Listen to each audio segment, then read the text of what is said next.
कही कि भाई तुम्हारे इतना बड़ो परिवार है, कोई एक को मुझको गोद दे दो तो मैं अपने मठ को अधिकार बापू सौंप दूंगी। श्री गोसाई जी ने आज्ञा करी कि मैं सबसे पूछ के कल आपको सवेरे जवाब दूंगी। ब्रज छोड़ के ठाकुर जी छोड़ के जावे की मना करे कि हम तो यही रहेंगे, हम कहीं नहीं जाएंगे।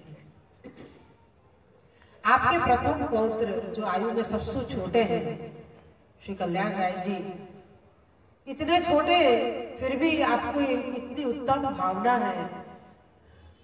आपने विचार कियो कि समझ से तो पूछ ली, मैं छोटो हूं, मोसू तो कोई नहीं पूछेगा, वो मोकू तो जरूर इनको गोद दे देंगे और मोकू ठाकुर जी और व्रत छोड़ के जाना पड़ेगा।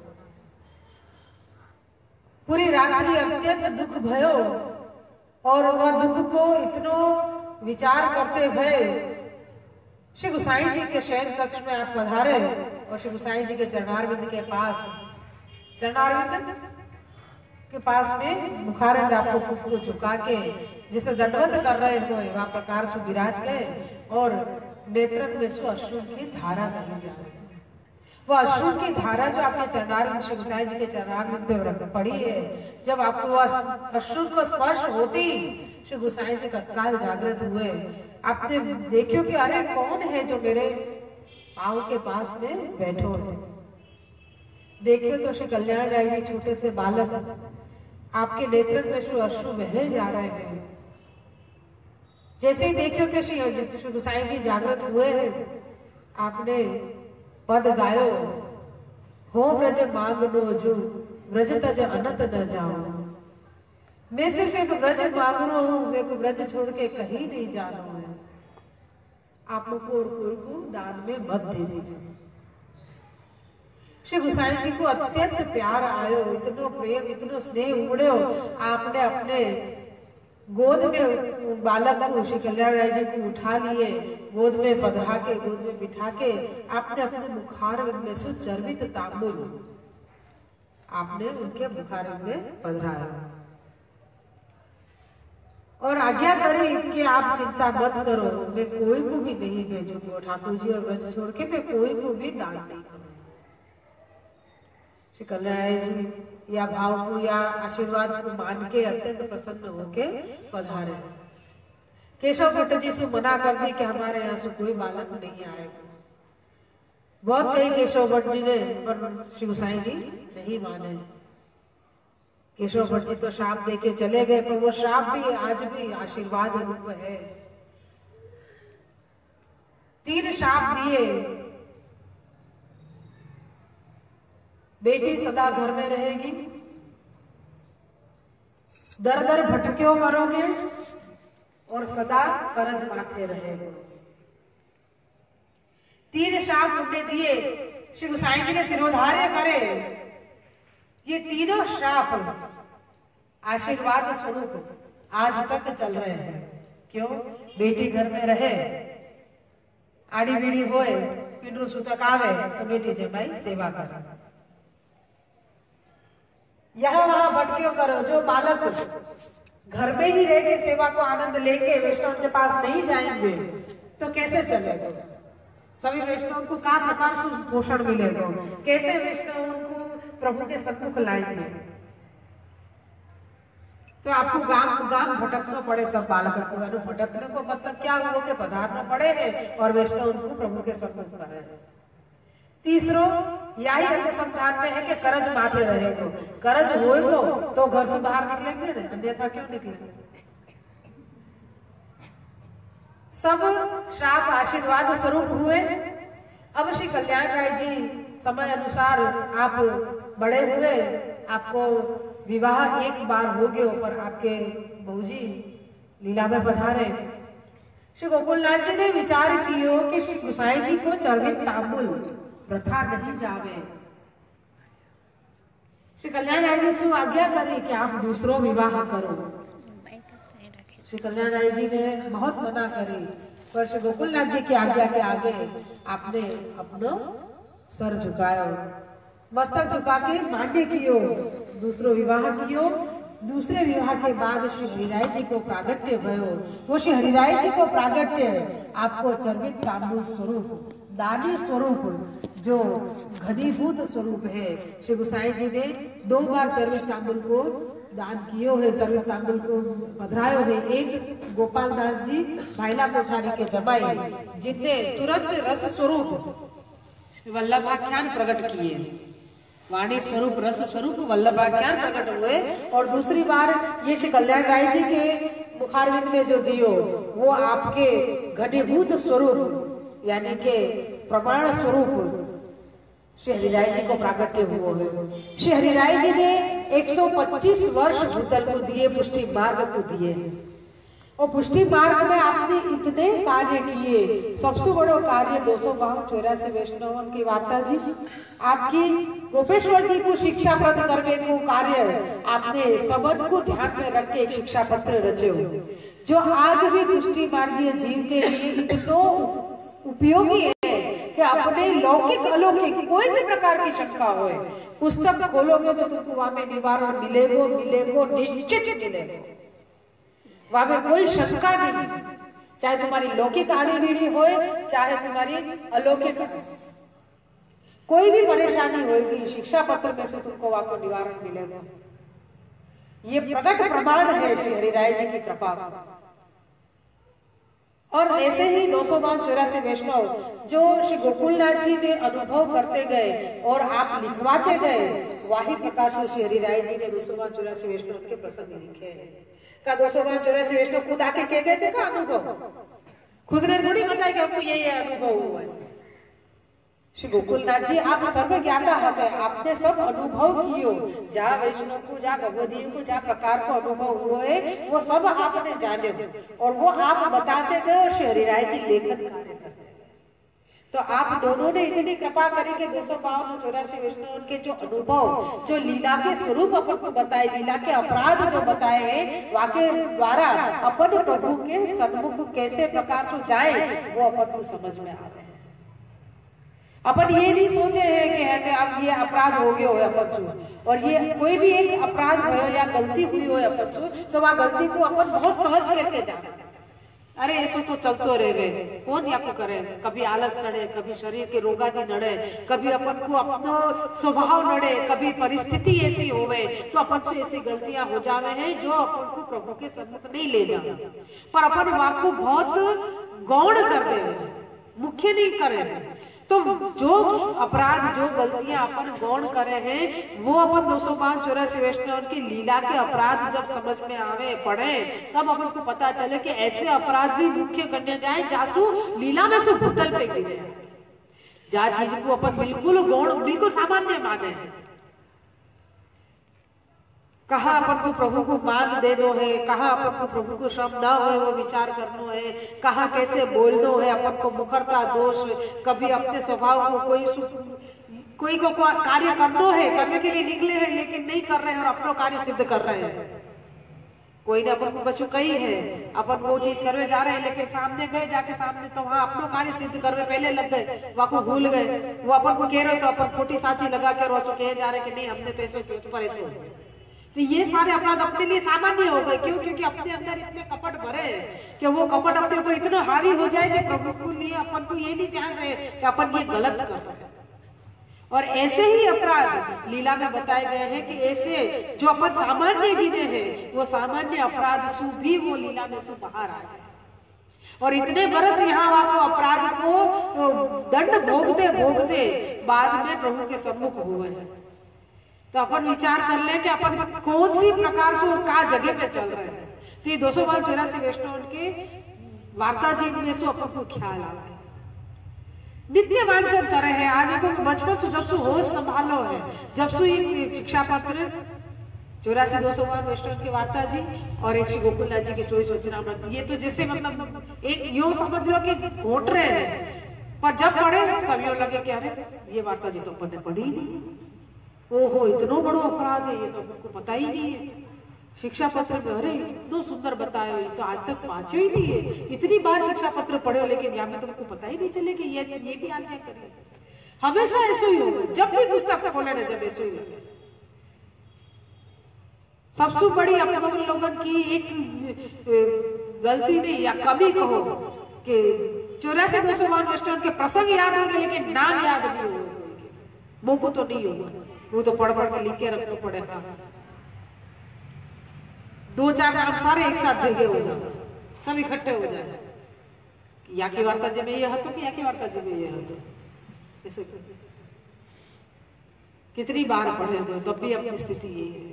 तब विचार आवे कि अपनी स्थिति, मन स्थिति कितनी कमजोर है कि जहां जगह पे चलनी चाहिए वहां नहीं चल रही है। वैसे कमजोर नहीं है, अभी लौकिक बातें करवा लो पूरी पूरी रात निकल जाएगी, और जहां सत्संग के लिए बिठाएंगे ना जहां उदासी चालू हो जाएगी। ये जीव का स्वभाव है, कोई की कमी नहीं। आज जीव को स्वभाव यही हो गया कि जहां क्यों, क्योंकि जहां अपने इंटरेस्ट की बात, जैसे है ना कि यहाँ पे मेरा बहुत मन लग रहा है तो कभी नींद नहीं आएगी, लेकिन जहां अपना मन नहीं लगेगा ना अपन को आलस नहीं है। तो अपन को समझ ही लेना चाहिए कि आपको मन कहाँ लग रहा है कहाँ नहीं लग रहा। तो अपने मन में कमी नहीं है कहीं, अपने विचारन में, अपने भाव में कमी आ रही। तो श्री हरिराय जी ने इतने ग्रंथ लिखे, इतने सुंदर पद लिखे हैं, अत्यंत असंख्य पद आपने रचे हैं। उन पदन के अनुसार में सो ये 41 पद के शुरुआत के 4 पद है, आपके रसिक प्रीतम के छाप के सारे पद हैं। उन 4 पदन के अनुसार आज जिसे अपन ने आपके नामावली के द्वारा श्री अमदा जी को अपन ने पूजन कियो है, और वाकई ही अनुसार अब अपन श्री हरिराय जी कृत 4 पद और वा पदन के अनुसार में श्री हरिराय जी कृत वल्लभ साखी की जो वल्लभ साखी वा में अनुसंधान में आएगी वो, और वाके साथ में 284 वैष्णव की जो प्रसंग कि ये प्रसंग, ये साखी, ये नाम में आप क्या कहना चाह रहे हैं, अपन कैसे समझेंगे या को ये आगे अपन देखेंगे। पद पहले में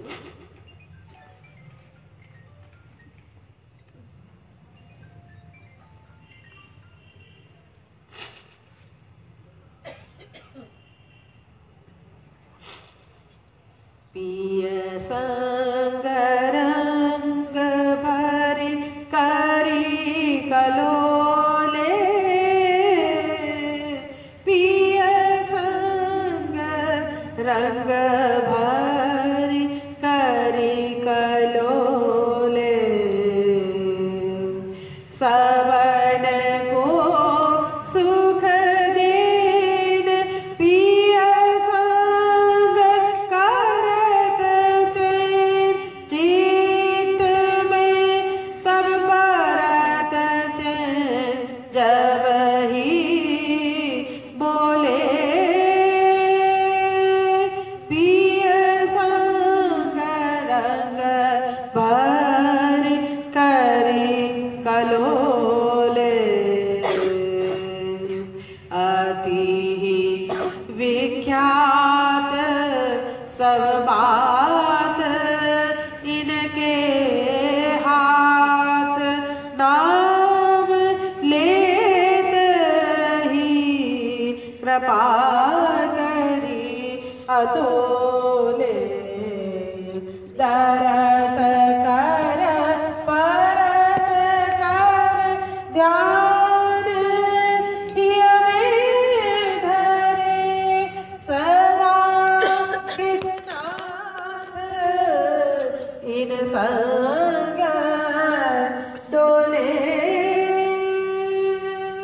पिय संग रंग भरी करी कलोले, अति ही सुख करन सुख सबन के हरन, ये लीनो परन तेजु कोले, रसिक ले जान तुम करो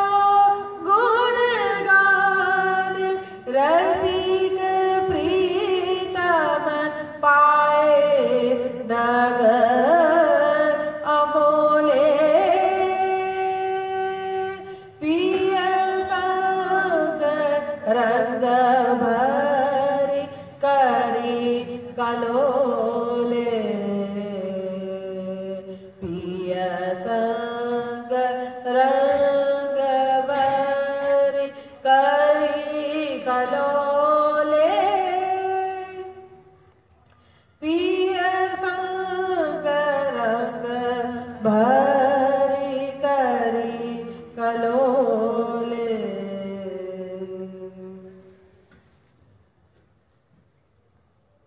पिय संग रंग भरी करी कलोले। श्री यमुना जी का स्वरूप अति ही सुंदर श्री हरिराय जी ने वर्णन किया है। पिय संग रंग, पिय यानी प्रीतम, प्रीतम जी के संग में रंग भरी, रंग भरी का क्या मतलब है? श्री यमुना जी आप हर एक रंग से भरे हुए हैं, यानी अनहद प्रेम स्नेह से आप भरे हुए हैं और आप पिय संग रंग भरी करी कलोले, ठाकुर जी के संग में आप कलोल यानी कि किलोल कर रही है, रमण कर रही है, आनंद में विराजमान है। श्री यमुना जी आनंद में विराजमान है अपने प्रीतम जी यानी कि श्री ठाकुर जी के संग में। और ठाकुर जी के संग आनंद में विराजमान है। एक साधारण अपन बात देखें, अपन आनंद से बैठे हुए सुख में होए तो अपन को कोई याद नहीं आवे, दुख होए ने दुख में ही अपन को सब याद आवे, चाहे सगे संबंधी हो चाहे ठाकुर जी हो। पर सुख होए ने तो सुख में कोई याद नहीं आवे, ठाकुर जी तो दूर, सगे संबंधी भी याद नहीं आवे, ठाकुर जी तो नहीं आवे क्योंकि सुख है, हमको सारा सुख है, तो वो सुख अपने इतने चढ़ चढ़ के बोले। पर यहाँ श्री यमुना जी को इतना अलौकिक और अद्भुत स्वरूप बताया श्री हरिराय जी ने कि आप आनंद में विराजमान है, वो भी अपने प्रभु के संग यानी कि अपने प्रीतम के संग, अपने पिय के संग। फिर भी आप क्या करें कि सबन को सुख दे, पिय संग करत से, यानी सबन को सुख देने के लिए ठाकुर जी को आप विनती से यानी इशारा कर रहे हैं, विनती कर रहे हैं, संकेत कर रहे हैं, बता रहे हैं कि सबन को सुख दे रहे। सबन में कौन हो? आपके जो यूथ के भक्त हैं, जो पुष्टि सृष्टि है वो आपकी आत्मीय है। आत्मीय कौन सुख है? जो खुद को मेरो हो, ये मेरो है, ये मेरो अपनो है, अपनो जाको कहने वाके लिए अपनत्व आत्मीयता अलग हो जाए। आज अपने घर में सब लोग हुए तो अपन सबन को इतना परिचय नहीं करावे जितना चाचो अपनो लगाव हो, ये अपनो, अब ये मेरो पुत्र है, ये मेरी पुत्री है, ये मेरी पत्नी है, ये मेरी माँ है, जाके लिए इतना लगाव हो ने वाको मेरो के बताओ, तो वो एक अपनत्व अलग ही झलके। बाकी संबंध बतावे पर एक औपचारिकता से, पर जाको विशेष करके अपन आग्रह रखे तो उनको अलग होता है। यहाँ श्री यमुना जी सबन को सुख देने कही श्री हरिराय जी ने, तो सबन को सुख देने को क्या मतलब है कि आपकी जो पुष्टि सृष्टि है वाको सुख देवे के लिए आपने पिय संग करत सेन, श्री ठाकुर जी को आप संकेत करें, सेन को मतलब है संकेत करना, इशारा करना, या आपको याद दिलाना। ठाकुर जी को याद दिला रहे हैं आपके ये हमारे जो जीव हैं, आप उनको अंगीकार करो।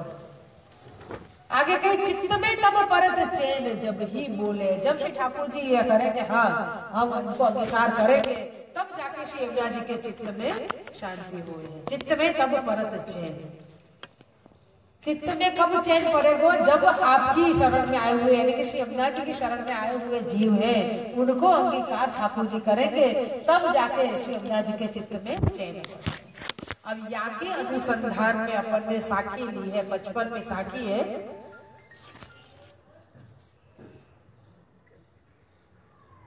बिनु देखे आतुर रहे प्रेम बाग को फूल,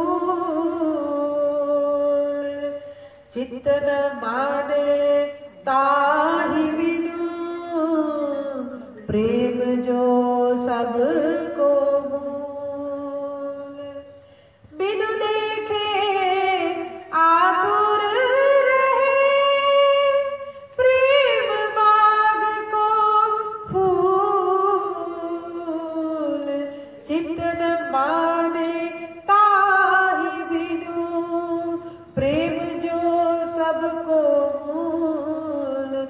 लहो श्री वल्लभ शरण, गहो श्री वल्लभ शरण।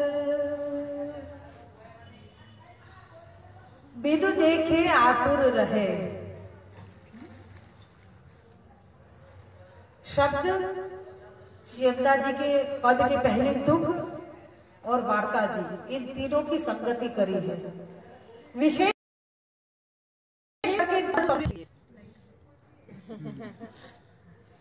इन पदन को समझने के 284 वेस्टर्न के